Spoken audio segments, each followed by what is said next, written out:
Good morning everyone, কেমন আছো সবাই? আমি খুব ভালো আছি।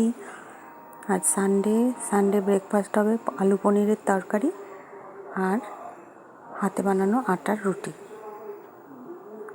প্রথমে আমি পনির আর আলুটাকে ডুমো ডুমো করে কেটে লাল লাল করে ভালো করে তেলে ভেজে নিয়েছি। তারপর আমার একটা মশলা বানানো থাকে, সেই মশলাটাকে একটু গরম জল দিয়ে জলে গুলে নিয়েছি, রুটিন মশলা আর কিছুই না। তারপর আলু পনিরটাকে লাল লাল হয়ে গেলে মশলাটা ওর মধ্যে ঢেলে দিলাম, ঢেলে দিয়ে বেশ কিছুক্ষণ ধরে কষালাম। বেশ কিছুক্ষণ না, 3 থেকে 4 মিনিট বা 5 মিনিট। তারপর কি করলাম, তারপর সেই মশলাটার উপরে একটু গরম জল দিয়ে দিলাম।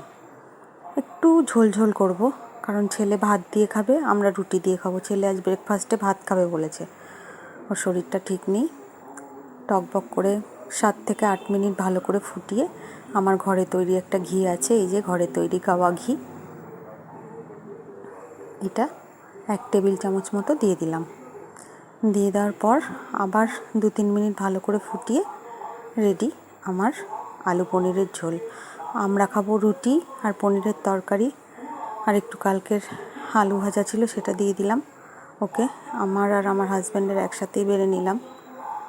আর ছেলে খাবে ভাত আর একটু পনিরের তরকারি, অল্প করে ভাত আর ব্রেকফাস্টে আর একটু পনিরের তরকারি। ব্যাস, এই হলো আমার আজকে সানডে ব্রেকফাস্ট।